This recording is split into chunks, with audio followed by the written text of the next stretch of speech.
How's it going, you guys? So in this video I want to talk a little bit about how my understanding of nutrition has changed over the years. So I've made many videos talking about, or at least where I've mentioned briefly, when I started this whole nutrition thing, I was heavily invested in the fascination with, the wide variety of foods that are actually available. Because I think before you get into whole food nutrition and holistic health and this type of thing, you don't even realize there's a such thing as quinoa, amaranth, and some of these other exotic foods. Things like, I didn't know they had black rice. I didn't know they had purple rice and red rice. And these are grains that I often mention in my videos about carbohydrates. I didn't know that they had, I didn't even know what a lentil was. I didn't know that there was green lentils and red lentils and all these different colored plants or grains. Same thing goes with potatoes. I didn't even realize there was such a wide variety of potatoes. There's purple potatoes, there's purple sweet potatoes, there's at one of my local markets, they specialize in worldwide food imports, and they have these giant the biggest sweet potatoes I've ever seen, literally bigger than my body, and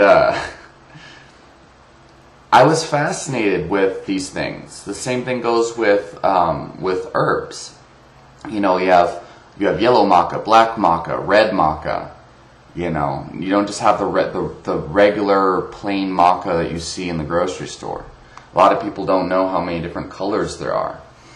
And so when I first started looking at nutrition, I was fascinated with not only the wide variety of foods that were available, but also I started to read the science and understand that these wide variety of foods actually have different molecules that are included in them, usually responsible for the color pigments, what we call phytochemicals or polyphenols.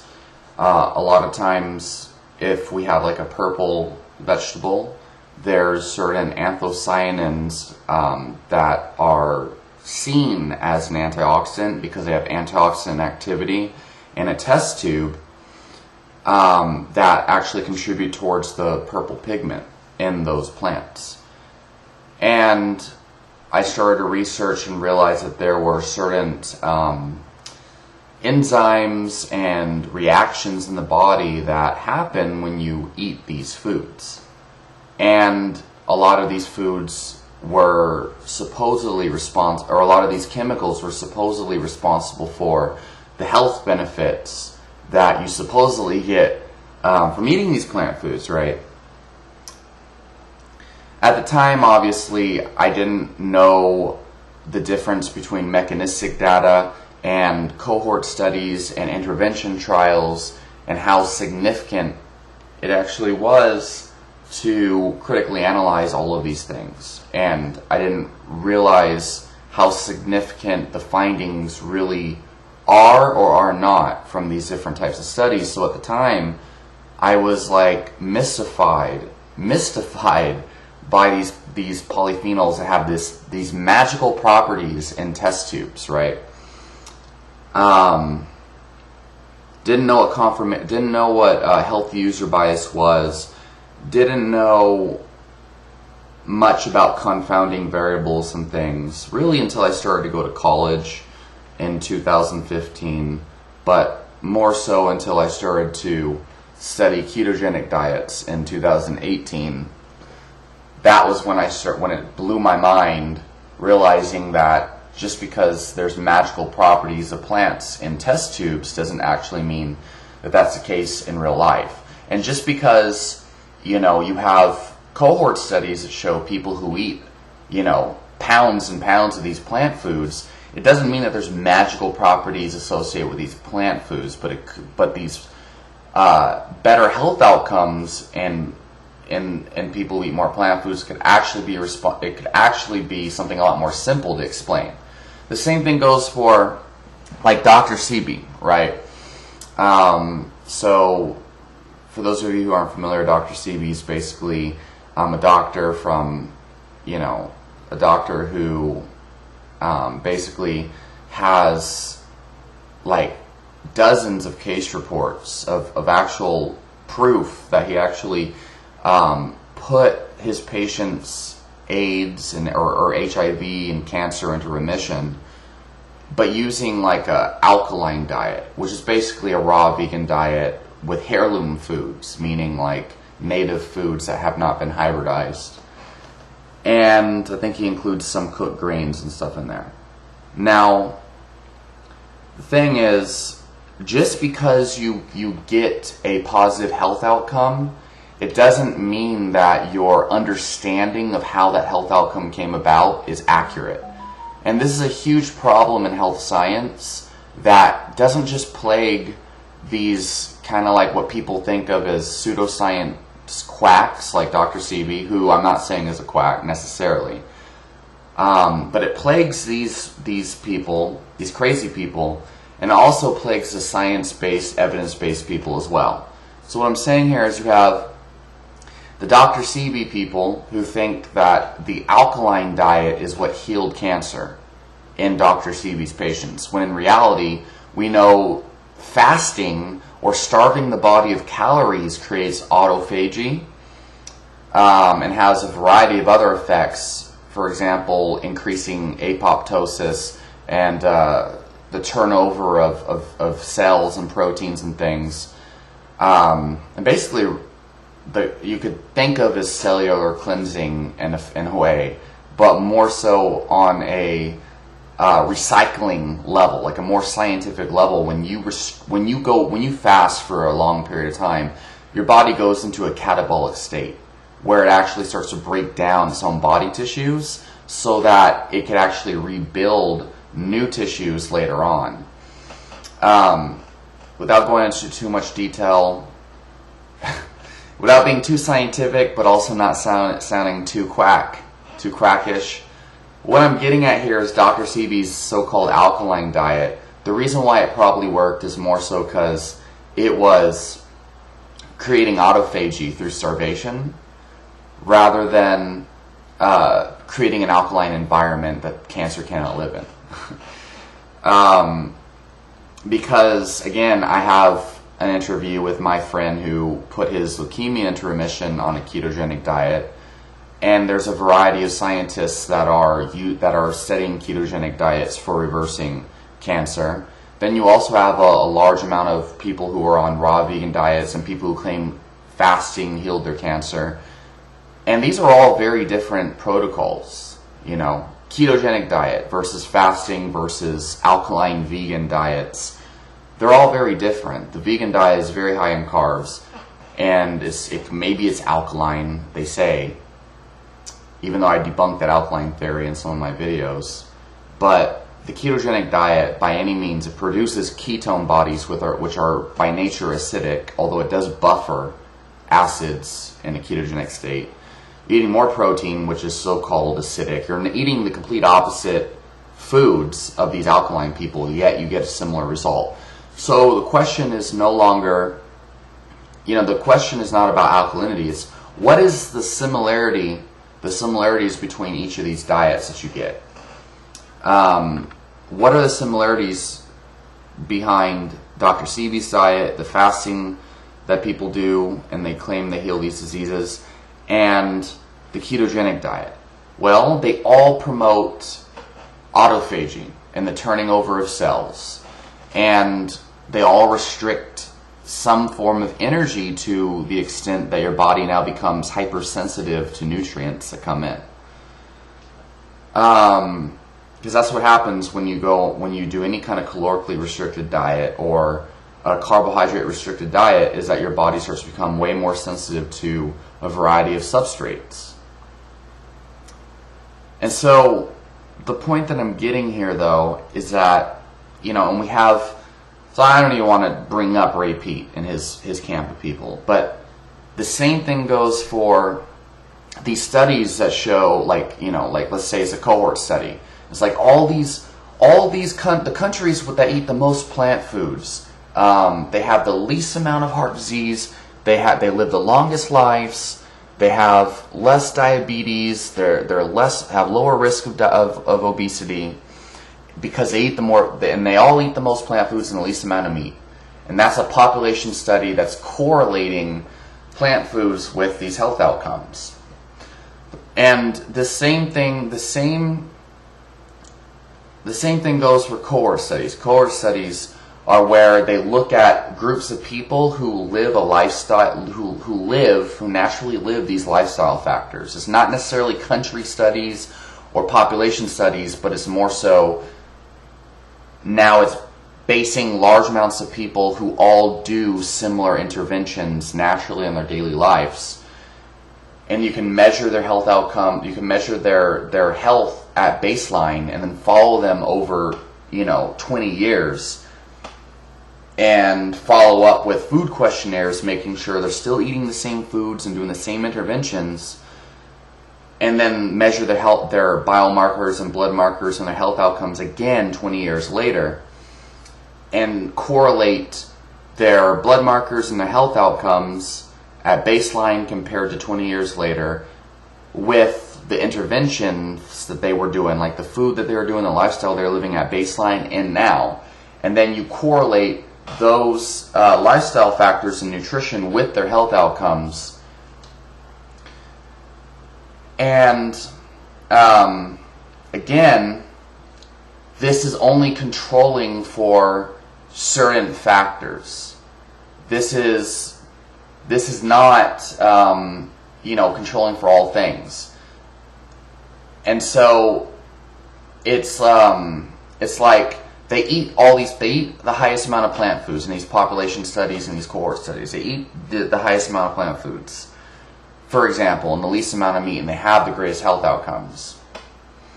But it suffers from the same fundamental problem that the Dr. Seabee Alkaline People diet camp has.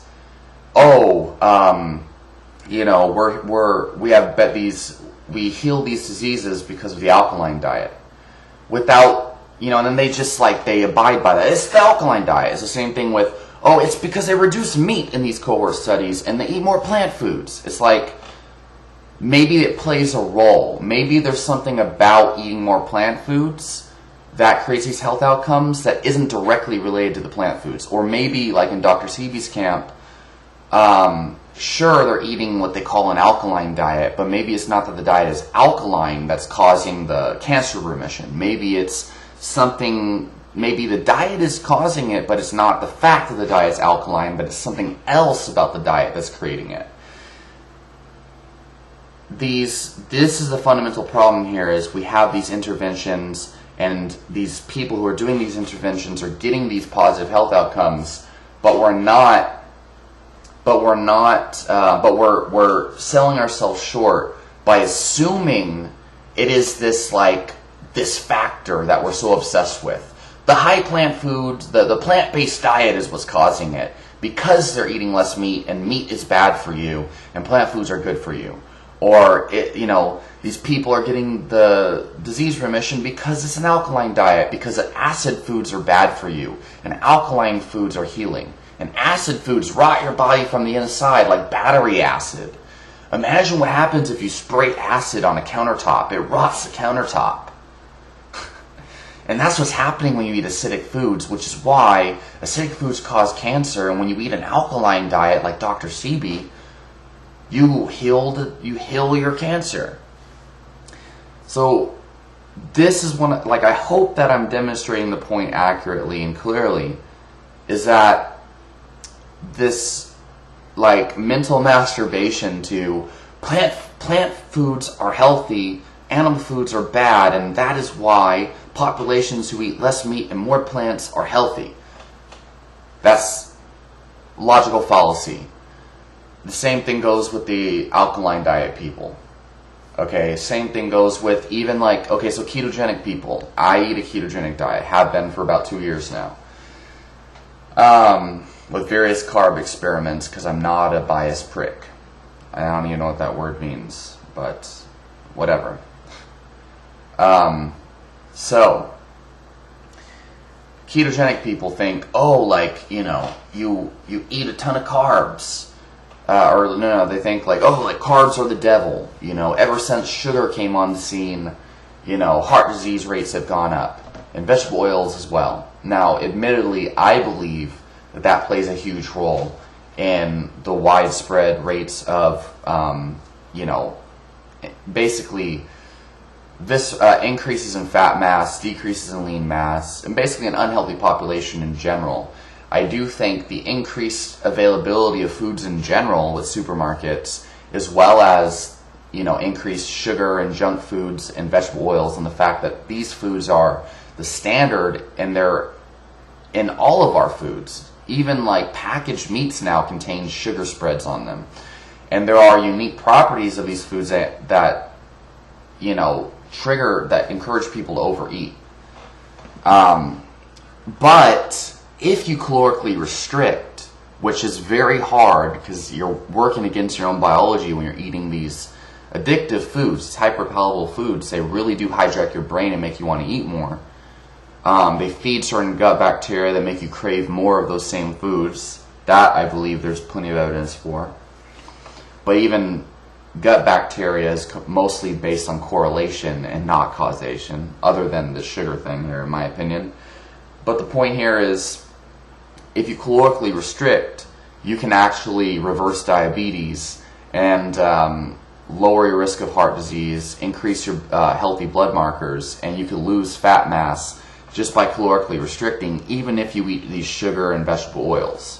Now, that's not ideal, and I think you get better results if you restrict those unhealthy foods like sugar and vegetable oils. But the point is, the sugar doesn't have to necessarily directly cause these health problems.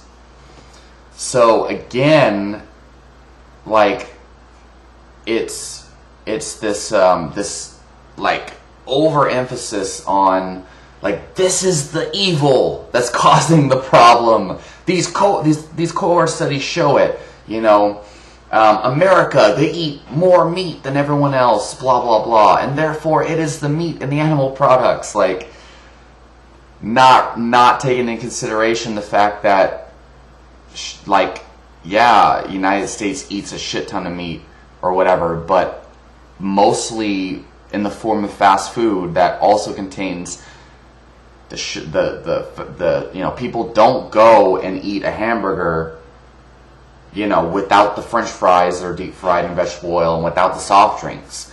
The average person gets the value meal. That's why they call it a value meal. It's to market these super, like, low quality, cheap ass sugary beverages and junk foods to people to make them think they're getting a value when they're really not. So is it really the meat? Like, you're making a correlation of meat, but forgetting, like, the huge, like, fact that most people eating meat usually eat a shit ton of junk on the side. So in general, what I'm getting at here is, you know, so even polyphenols, these polyphenols and these antioxidant foods, they may not be, they suffer from the same problem that every other, like, over fascination with, like, an isolated molecule has. Like, oh my god, it's the polyphenols in the plant foods that are creating these health outcomes, because in the test tube, you know, we had curcumin, you know, and it, like, neutralizes the cancer cell and causes apoptosis.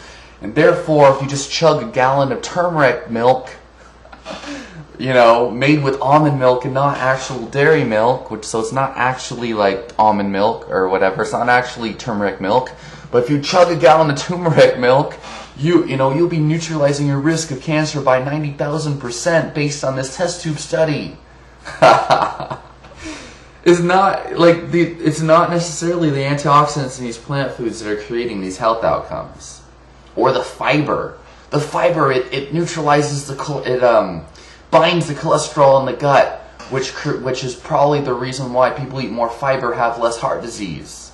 Not taking into consideration the fact that people who eat, you know, over 30 grams of fiber in their diet are probably eating way more whole foods and not much junk, especially the quality of carbohydrates. They're probably eating way less inflammatory, refined carbohydrates, which lowers their insulin resistance. And they're probably eating way more fibrous plant foods, and whatever carbs they are eating are probably whole grains. So it's not necessarily, and you get phytonutrients with the fibrous plant foods, and therefore it may be more so the fact that you're not eating the junk, but you are eating these whole fibrous foods. Really, how the fuck are you going to get 30 grams of fiber if you're also eating these refined foods? It's very hard to do both. If you're eating 30 grams of fiber a day, unless you're slugging down Metamucil and these other fiber supplements, it's extremely unlikely that you're eating refined foods. Because by nature, people who eat that much fiber, you're not getting it by accident if you're eating a refined food diet. I guarantee you that. It's even if you're eating whole foods, it's very hard to get that much fiber in your diet unless you're eating a shit ton of oatmeal and stuff like that.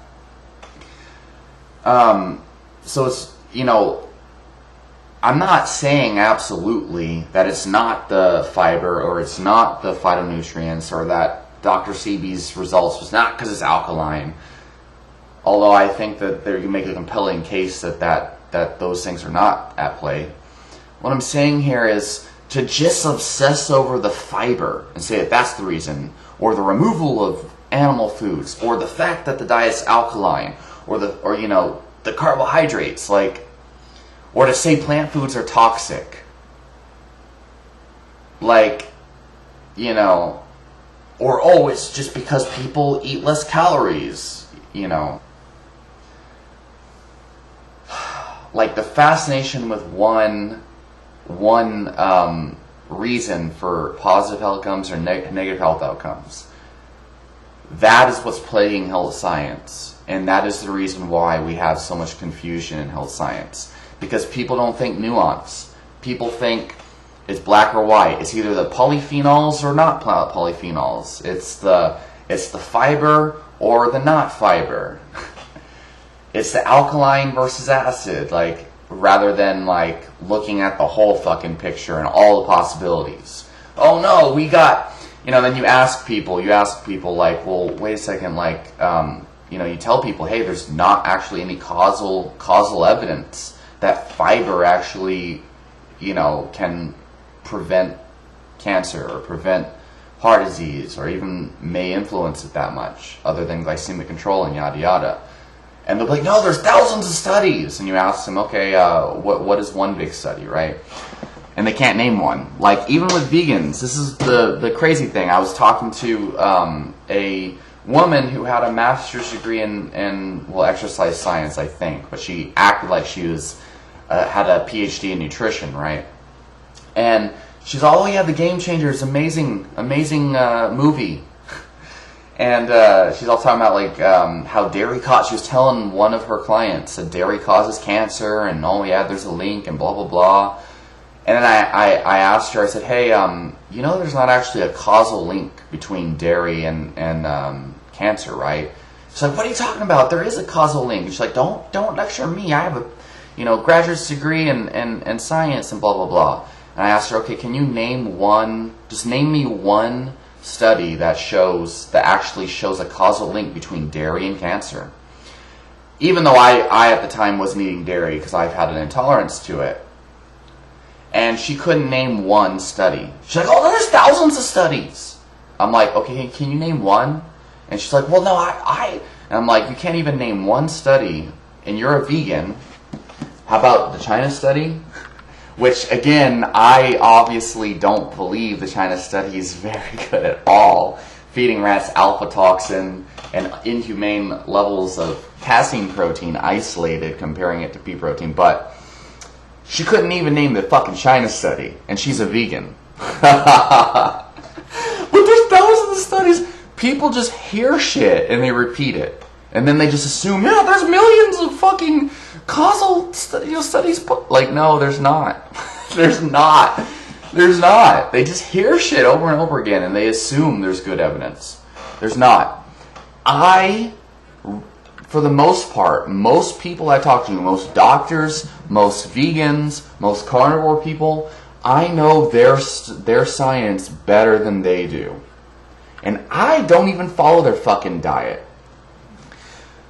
And so, people don't give a shit about what's true. And part of it is, I don't know if the word is super ironic or just, it's mind-boggling. I can't even describe the feeling. Realizing just how uncertain and ambiguous health and nutrition science really is. But everybody thinks there's absolute truth and they think they know what's up. Polyphenols are great, are good for you. You're an idiot if you disagree. Vaccinations, they're the be-all, end-all. And if you don't get vaccinated, you're fucked. You're going to get fucked up by all these viruses. And you're putting everyone else at risk.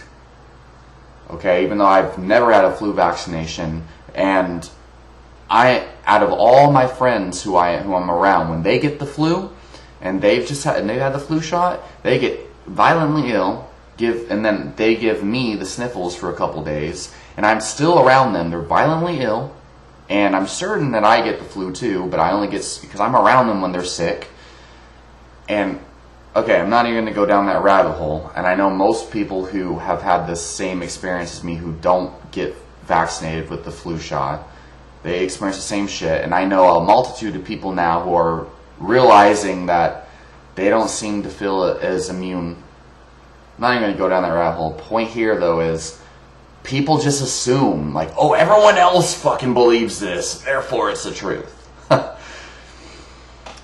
Oh my God, and don't realize how health science works. They don't realize these large studies done on populations of people. 99% of people, it doesn't prove causation. Oh my fucking God.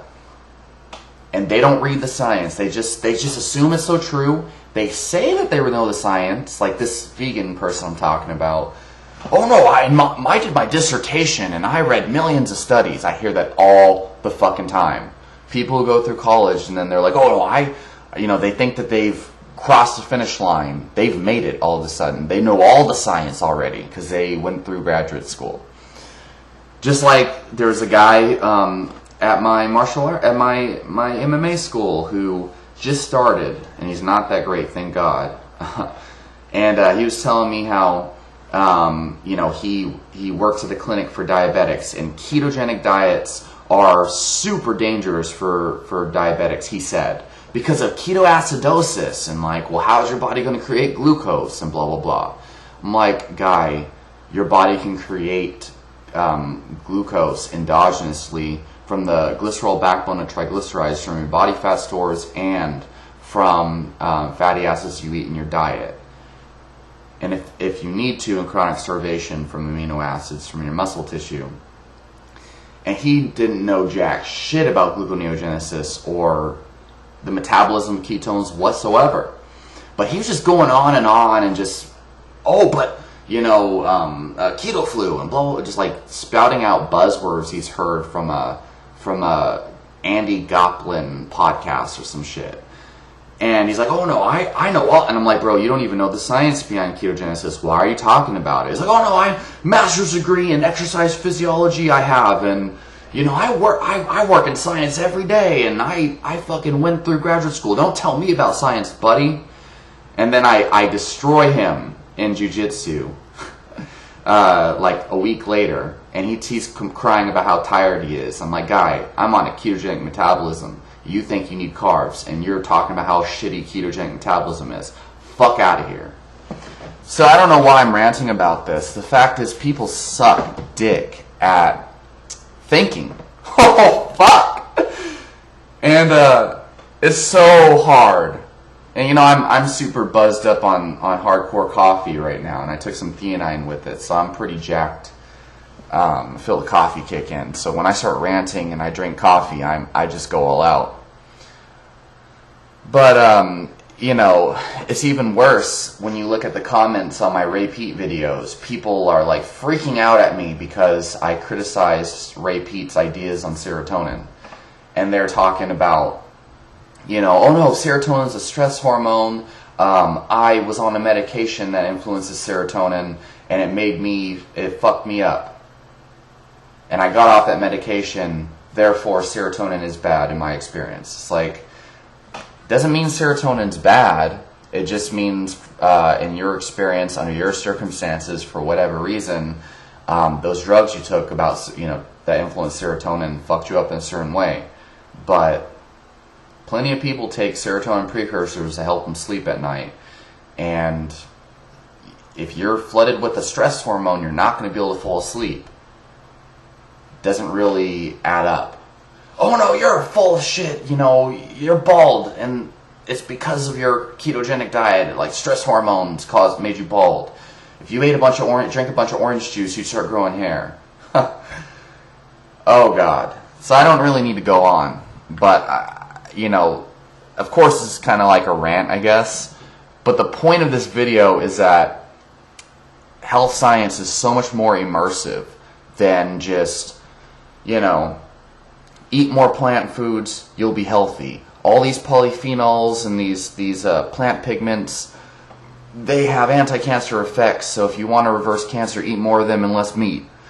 Or health science is so much more complex than the body's alkaline. You are a bioelectrical being, as Dr. Seabee would say. So leave your question and comments down below. Let me know what the fuck you got from this, because I hope I made sense. Let me know what you think, and I'll talk to you all next time.